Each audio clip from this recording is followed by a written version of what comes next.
What happened to LeBron James? Did the Cavaliers give the Celtics some hope? What does this mean for the Celtics offseason? The only question left is, say it with me, you win. Hey sports fans, Coach Nick here, and welcome to the B-Ball Breakdown Podcast. It's late night on the East Coast. I just got back from the game, and I got Dave Dufour with me, Coach Dave, as always, on a Monday morning. So, Dave, we had a pretty crazy game we got to talk about.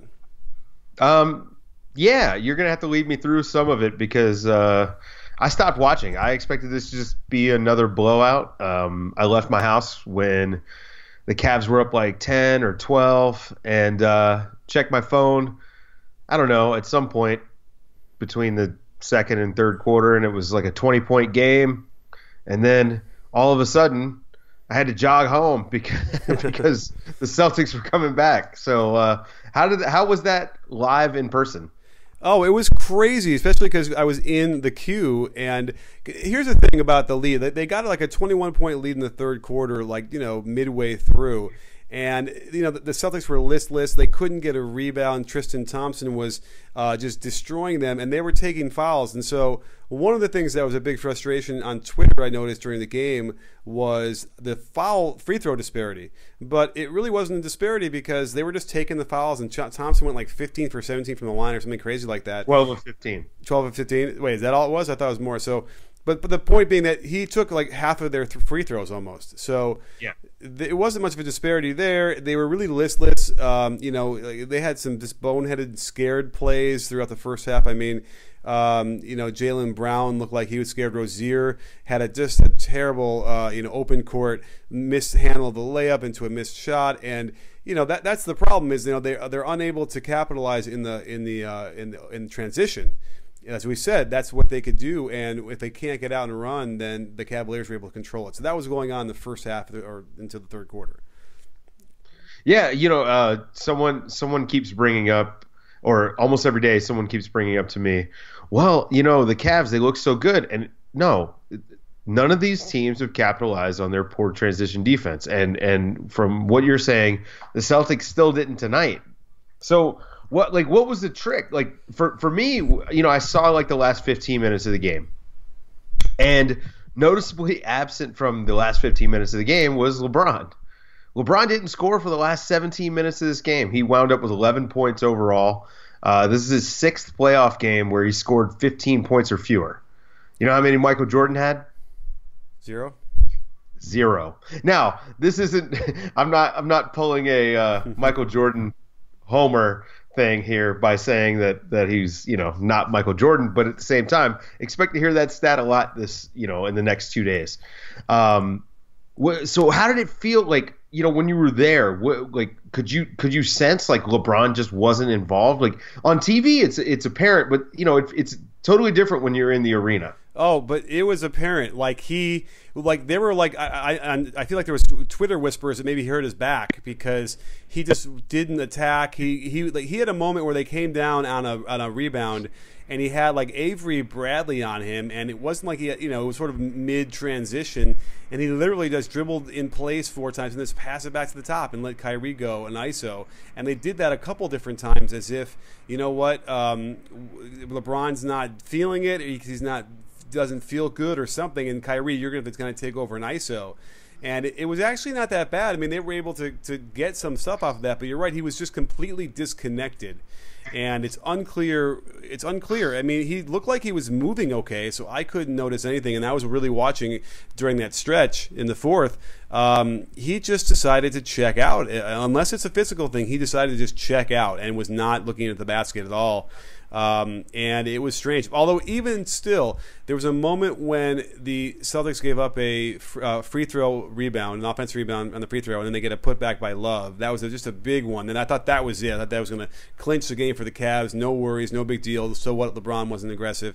But then we got into the late game execution.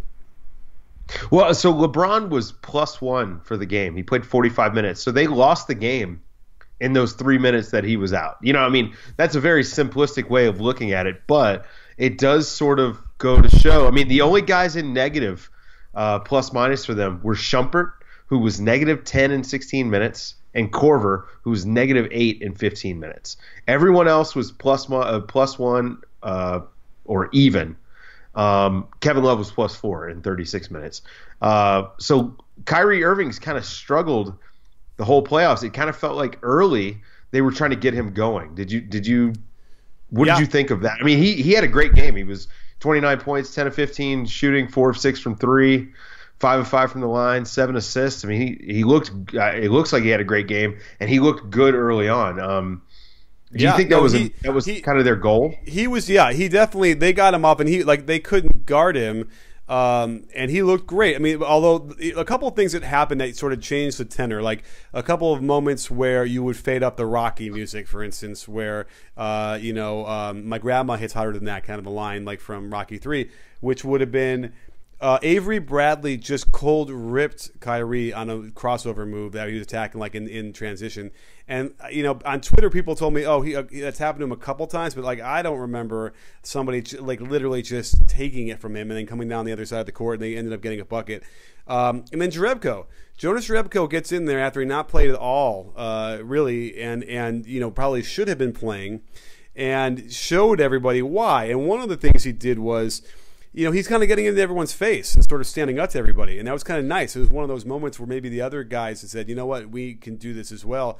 So one of them was a BSD will try to set a screen on him at midcourt while he's running down the court trying to guard his man. And he's not looking, and they end up calling it on Jerebko. And so, and then Darren Williams gets in his face, opens up his arms and is like, what do you want to go? And Jerebko's like, whatever. And then another time he was fighting with Kevin Love down low, and Kevin Love just took a dive, and they gave him the call. But then Jerebko went up to him and goes, "Stop flopping, man! What are you doing? What are you flopping for?" And you could see it on his face. Everyone knew what he was saying. They showed the replay, and it was a total flop. And it was kind of interesting. It wasn't menacing, and he wasn't, going to get a T on it. But he was like, "Dude, you don't play that way. It's just stupid." And then the last one was, he said that he got D. Will back on a screen that you could see D. Will's neck was hurting him after that because he didn't even know it was coming, and he just totally and it was a perfect screen. He had his hands in front of his nuts, and he flexed his arms, didn't get him out at all, and just sort of just hammered him. And those are the plays those sparked the team. And it was really great to see. And not that it's an anti-Cavaliers thing. I just want a series. I want some drama. I want something. I like the underdog. And so that was great. Yeah. So you talked about one of the guys off the bench that was huge. How about Kelly Olynyk, the X factor? Kelly Olynyk. I don't know. I mean, I had to dig the tweet out because, man, did I get creamed for days and days. It wouldn't stop on Twitter for my, in case you haven't seen it, I may not be on Twitter. I said after Game 7, perhaps the greatest game that Olynyk has ever had, I said maybe it's time to possibly sort of think about him as an X factor. And the Cleveland fans made fun of me to no end. But you know what? The numbers didn't jump out at you completely from his box score, but he was huge, and he really did play well, both offensively and defensively on the stretch. And as much as Jerebko was a factor, I think Olynyk was definitely an X factor. And I've got an X factor in my life, and that's the food I cook from the #1 fresh ingredient and delivery service in the country. That's right, just like Olynyk's low-key contributions are vital to the team's success, so are the perfectly measured ingredients and easy-to-follow recipes from Blue Apron. I've really enjoyed cooking their unique meals with my daughter, and there's no better feeling than father-daughter time over a plate of beef teriyaki stir-fry with sugar snap peas and lime rice. And my wife, who doesn't cook, put together a splendid crispy salmon with roasted potato salad. So visit blueapron.com/Coach Nick, and you'll get 3 free meals with free shipping. It's a great deal because they know you'll be coming back for more of their flexible recipes designed to fit your taste. So visit blueapron.com/Coach Nick and discover a better way to cook. So, all right, let's talk a little bit about the star of the game and the guy who I thought this season was going to be. I thought, Isaiah Thomas sort of took his starting job and being a better offensive player really just took the job from him. But Marcus Smart was fantastic tonight. I mean, Is Marcus Smart ever going to hit 7 threes again in a game? I don't know. But I do. Good. He looked so if he had just played like half that good all season, I would have looked like a genius all year because I thought that he had this in him. I thought that as a starting point guard that he could be this guy who gives you lockdown defense on one end and drops, 18 with 7 assists and 5 or 6 rebounds a game. And it was to me it was rewarding to see. When I came home, I was like, oh my gosh, the Celtics are coming back, and it's because of Marcus Smart. Well, he went crazy from 3. And, I mean, he had a couple of YOLO shots that were just like, come on. But you know what? He was that hot. He had a really good rhythm. He wasn't sort of thinking about it. He wasn't rushing. It wasn't that's taking been my too argument. long. That's been my argument. My argument about Marcus Smart is that he's a rhythm player. And because of the way that Stevens kind of runs his rotations during the regular season, I think a lot of these guys have trouble catching rhythm. I think Marcus Smart is better off starting than coming off the bench. I think he's one of those players that needs to get started early, right off the warm-ups, and I think he needs to get a couple shots up. And if he hits 1 or 2 of his first 5 shots, or 4 or 5 shots, right? If he hits a couple, then he's going to have a good game. And he's your textbook streaky shooter, I think.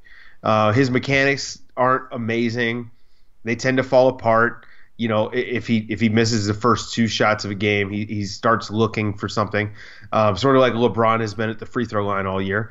But I think that we will see for the rest of the series, which is probably only 2 more games, Marcus Smart playing better because I think he's better off as a starter. I mean, it's hard to argue, certainly with the results tonight, with the way he was playing. He was also under control. Like, he wasn't flopping on defense and, taking stupid fouls and just being way over-aggressive. He was just really playing within himself. And I think that's a lesson. So the question now is that the lesson that he's learned? And it only took, it took till now, and maybe going forward he'll be able to retain that because a lot of players can do that. Other players, it might take several games of fits and starts until they realize, I just need to not do too much, and I end up doing a lot more than I would have normally. So we'll have to see here, but I have to imagine that the Cavaliers might have something to say about that, when they come out in Game 4. Yeah, I was really impressed with his patience in the fourth quarter. I thought he did a great job of, really looking to get into their offense and not rushing shots, not shooting too much in transition and things like that, which I think are habits that he's kind of fallen into when he's coming off the bench. I think he's trying to get hot, as soon as possible off the bench. And this is something I've talked about, since last summer. My path to him being their starting point guard. Of course, they're going to draft Markelle Fultz, so all of this is probably moot. But for teams out there looking for a guy, who can come in and give you some good defense and possibly be like a 15, 16, 17 point a game point guard, Marcus Smart, I think, is looking like a more intriguing, trade guy today than he was yesterday. So maybe, but I still expect that is true. And again, he's gonna have to prove it at least one more time before we really start to. Absolutely. Because I think he's smaller than he was listed coming out of college. Although he did walk by me today, and I'd give him probably like a 6'4", tops. And I think he's too big. I think he needs to lose weight. That's interesting. Yeah, that could be something. He's definitely stout, to use your term. So that was a huge thing. And the interesting thing was there was a brief 14-3 run to start the process, but then that didn't really catch him up too much. And then it was a very slow, very slow comeback throughout the rest of the game until they didn't even get a lead or tie the game until deep into the fourth quarter. So that was why it was a little bit weird because no one seemed to think that it was going to be a big deal, I think, in the stadium. And then, that turns us on to the last couple plays of the game. So out of a timeout, this is where Brad Stevens is really going to excel, and that's where he won it for them was one of them I wasn't that ecstatic with. They called basically a ISO post-up for Horford, and he scored. And I was like, and while he was doing it, I'm like, wait, what are you doing? Because the next time down, Horford, LeBron gets open from about 2 feet behind the 3-point line, and Horford just leaves his feet to like contest a shot. LeBron gets in, boom, boom, boom, beautiful game, and then Kyrie gets a layup. All because Horford is jumping out on a long three. So that was frustrating to me because there were some issues that the Celtics made that looked like that doomed them. But we have then the Jerebko. Let's talk about the Jerebko play. Do you remember that? That this is the Avery Bradley to the basket, and then the last second, like it's Spurs style, kicks it out for a three or a long two. Kicks it out to the wing, yeah. And I thought it was a three at first, but like it was so quick. But yeah, Avery Bradley drew in the defense and just found Jerebko, who, like this is why he's there, right? Like the whole point was he's supposed to be able to stretch the floor as a four and sort of be that guy, that release valve for your drive and kick guards, whether it was Bradley or Smart or Thomas. And, like you said, he's just not playing. I mean, I wonder if Stevens will now overcompensate and maybe play him. Maybe he starts, Right. Yeah, I don't know. I mean, because it was weird. What his lineups are weird because he started Amir Johnson again, and it's just not happening with him out there. Now that play though, it was interesting because your buddy Marcus Smart, I think he really screwed the pooch. I don't think he went where he's supposed to go because he inbounded it to Avery Bradley on top and was cutting like an Iverson cut, like across the free throw line. But Bradley kind of started to go, and it ended up being a cross block by Marcus Smart, and easily could have been called a foul. It was a moving screen completely. But aside from Kyrie getting taken out in that play, and it gives him a free lane, and it was definitely not the play that they wanted. The problem was in four guys collapsing the ball, and Bradley had his choice. He actually had a little bit of a runner if he wanted, but he had a wide open Crowder on the right, then a wide open Jerebko on the left, and his shot. So it was a complete meltdown by the Cavaliers on their rotations, and it's sort of what we've been harping on, I think, all year long. Yeah, their half-court defense, I mean, even in the first two games that were blowouts, their defense, it looks better, certainly. Their rotations are a little bit tighter, but they were still giving up the open looks in the corner. Avery Bradley just missed it. I mean, he must have missed 5 or 6 that were just wide open in those first two games. The backdoor cuts, they were still getting beat on. They still were kind of falling asleep a little bit there, but they were just so overwhelming offensively that it didn't matter as much. Mm-hmm. And they were creating a lot of turnovers, and so that covers up a lot of mistakes on defense. And by the way, bad turnovers, like Celtics are in the lane, ready to get the pass to score, and then just fumble it away, like that. Kick it out of bounds. Al Horford kicked 3 balls into the first row. Yeah, going to the hoop, and so this wasn't again. These little things on defense, it was covering some huge flaws, which we've been talking about all year. And while they have improved quite a bit in some areas, it's still not. I mean, the Warriors will eviscerate this, right? Like a more disciplined team, and frankly, I've been a little bit disappointed with how the Celtics haven't been able to capitalize, on these miscues. But at the same time, they're fighting themselves out of all these holes by just not being able to hit open shots. It's hard. Like when the Cavs are up 10 points in the first 5 minutes, you start pressing and things like that. And so anyway, so back to the end of this game. Jerebko hits the jumper on the sort of blown defensive assignment there, and then Kyrie Irving comes down, and you just can't give him any sort of space to get past you because the guy's handle is insane. I mean, he kind of went behind the back, nice little floater. I thought when he made that shot, I thought, okay, so we're going to get overtime because I just assumed, all right, well, the Celtics don't have anybody who can hit a big shot. Right. Well, and so, yeah. And then Avery Bradley just proves me wrong. Well, by the way, it almost doesn't qualify as a big shot because a big shot to me is like some sort of ISO and creating something out of nothing. He basically took a shot that he had been shooting probably all year, last several years, and it was a really nicely well-designed play. And I think the key here was that they didn't go too early because if they had gone a little earlier and they scored even, then now you're giving the ball back to the Cavaliers with enough time to inbound from the half court. And these are the types of games that make you wish you can be in the arena watching them live so you can take in the sights and sounds of epic playoff basketball. Well, download the SeatGeek app and you'll be able to order tickets with a few taps of your phone. Each ticket has a grade to let you know if it's a great value, and you can see the vantage point from the seat. And if you use my code CoachNick, that's one word, you'll get $20 off your first purchase of any sporting event, concert, comedy show, and theater tickets as well. So download SeatGeek now, use my code CoachNick, get $20 off your first purchase, and enjoy the raw power and emotion of being there live. The last play was just a really wonderful play run by Brad Stevens because, well, part of it was that they had to time it correctly so that they didn't go too early and give the Cavaliers a chance to score again. And then, but let's get into the nuts and bolts of it. Was a double pin down on the left side. So you get to picture Horford near the elbow and Avery Bradley, mid post screening for Crowder. Well, Crowder curled around that first screen and was open. Easily could have gotten the pass. J.R. Smith completely screwed the pooch on the whole thing because it looked like they wanted to switch everything, and then J.R. switched.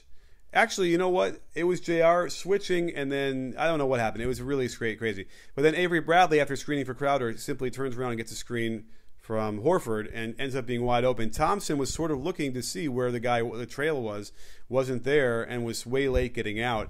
And so that was a shot he's taken, thousands of times out of their, in their practices. And it was, I guess the other beauty of this thing is it hung on the rim so long that the clock expired. Because you could not have planned that any better. I mean, it was like a full second on the rim, maybe longer. Don't you think? Yeah, it was beautiful. And then the top down camera view for the broadcast on TNT was just amazing because you really got to see all the rotation, and it really hit every single part of the rim.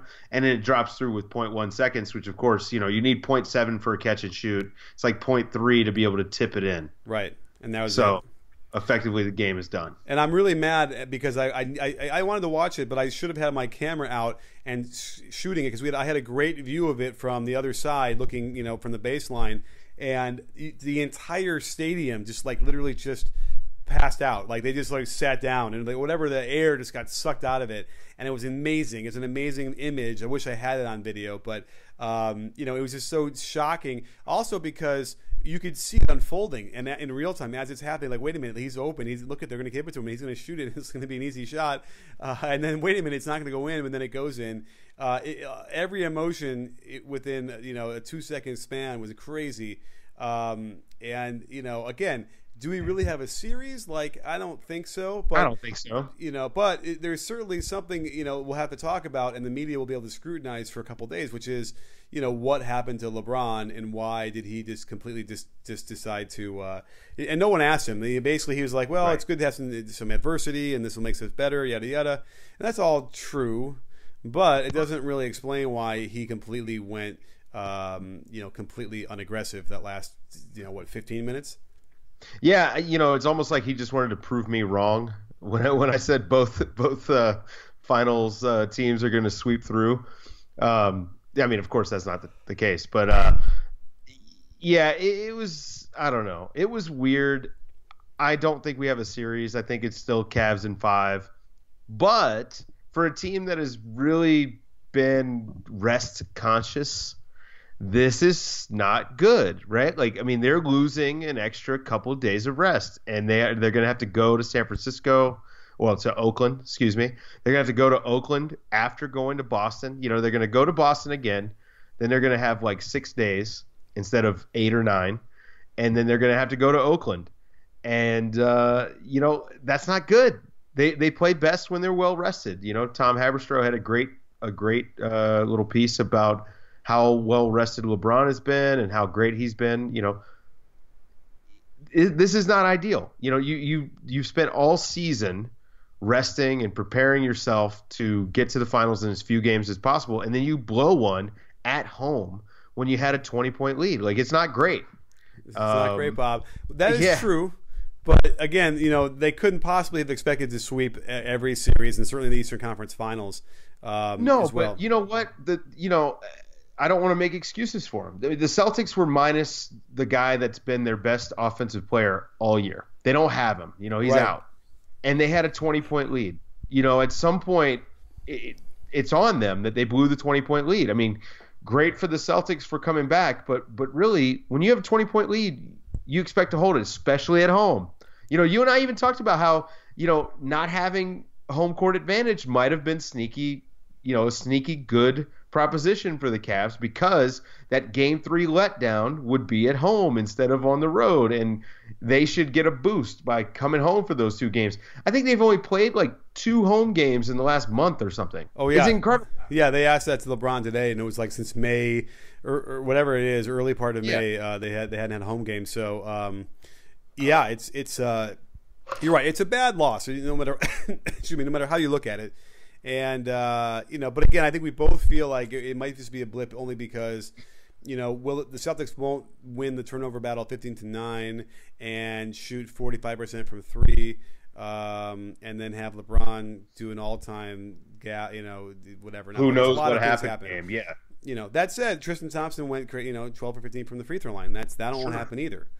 Yeah, I mean, the Cavaliers were like, you know, 28 out of 36 from the line, which is pretty good.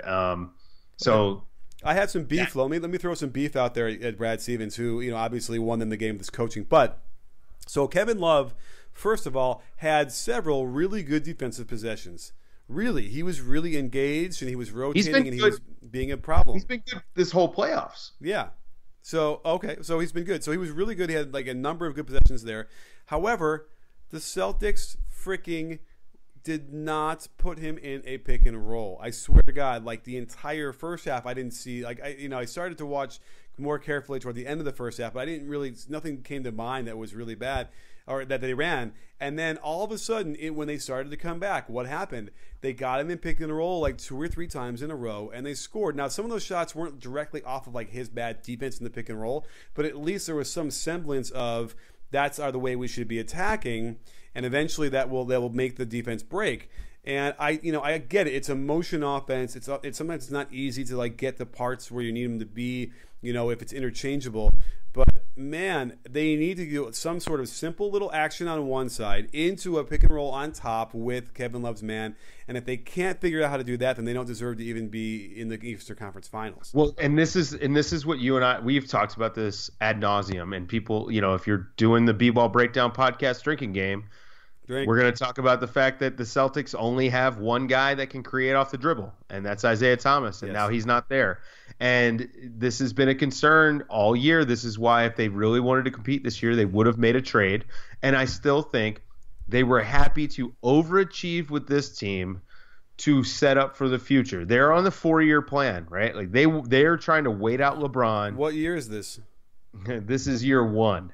Imagine that. This is year 1 of a 4-year plan. They're going to draft Markelle Fultz. They've got Jaylen Brown. They've got these pieces they can move. Avery Bradley's going to be due for a new contract soon. Obviously, Isaiah Thomas is $6 million left on his deal for next year. It's a great deal. Jay Crowder's cheap. You know, so they've got these pieces that they can move to go get some big fish. I think they're going to go hard after Gordon Hayward, if you believe all the stories. Maybe they try to make a move for Butler or Paul George. I worked out a deal. It was, you know, like Isaiah Thomas and the 2018 Nets pick for Paul George. That's probably enough to get him, you know, if Indiana's scared they're going to lose him anyway in free agency. So to me, I think they were just happy to be here, happy to overachieve. It never hurts to have a successful team when you're going into free agency. Hey, Gordon Hayward, we're one piece away. We feel like we are one piece away. You are the one piece, and we could beat LeBron. I mean, that's a pretty good thing, right? Winning tonight only bolsters that claim. Yeah. Hey, we won without our best player. Gordon Hayward, just imagine if you were on our team. Well, I think that the bigger argument or the bigger enticement would be, imagine, Gordon, you're not going to have to play the Warriors until the finals. Like that's got to be the biggest selling point of all for anybody in the West. So, and plus it's like, yeah, come play with your college coach. So, you know, it sounds reasonable to me that they could get him, you know, if he's willing. So, so yeah, so that would help them. I'm not sure exactly if that helps them exactly with what they need, but certainly, yeah, I could see that. Like, you know, they have a glut of guards who are just sort of in the same. They need somebody better, and then you can get rid of a couple. And yeah, there are teams that would like to have a couple of their pieces for sure. So we'll have to see. I mean, Danny Ainge has not pulled the trigger on hardly anything, so hopefully, he'll figure out how to make that happen, because it is too bad. We need some more parity in the Eastern Conference, without question. Yeah, I mean, I guess you could say that for the entire league. That's been the topic of conversation du jour, or du semaine for the week. For my Francophiles out there, du semaine. So, all right, so before we wrap up, Warriors sweeping. They're going to finish this out tomorrow. I mean, it certainly looks that way. Now, is Kawhi going to play? No, it looks like he's out. And I talked about this earlier today with someone. I'm thinking he aggravated the original injury. I mean, he was never recovered from the original injury, but I think he maybe it's gone a little farther. And trying to play on the hurt ankle, he may have a knee or a hip issue going on. And I think that they're just going to sit him, because the Spurs are the kings of the long game. They're thinking, we've got Kawhi Leonard for the next 10 years. Not, this one game doesn't matter, and especially in a series that they're pretty sure they're going to lose. Right. So yeah, he's out, and David Lee's out. So. Right. Well, hey, but yeah, I mean, I watched the second half of Game 3, and it was just like, I mean, Kevin Durant was awesome, and he's the guy that's got to be.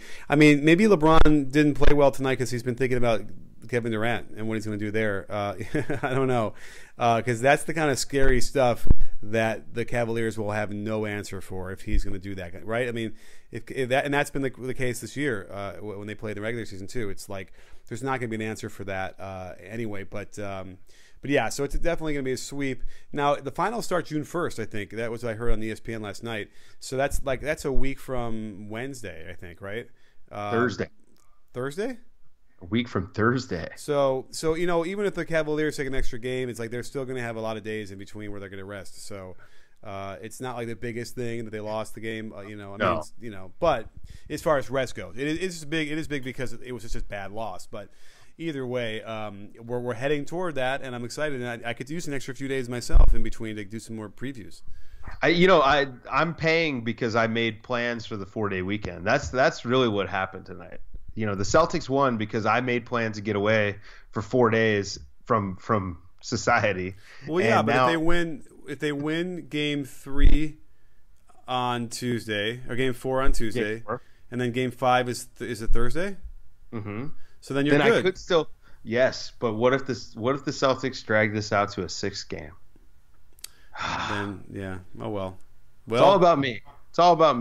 All right. Well, hey, times are tough. First world problems, whatever. But that's right. All right. Well, hey, great show. It is 3 in the morning now for me, and I am ready to pass out. So, hopefully, we'll get this podcast up in about an hour from now. So, anyway, Dave, thanks for coming on the show again. As always, on Mondays and every other day we do it together. And we will see you real soon. And don't forget, sports fans, at B-Ball Breakdown, we're not a channel. We're a conversation. You in? Are you in, Dave? Yes, I am.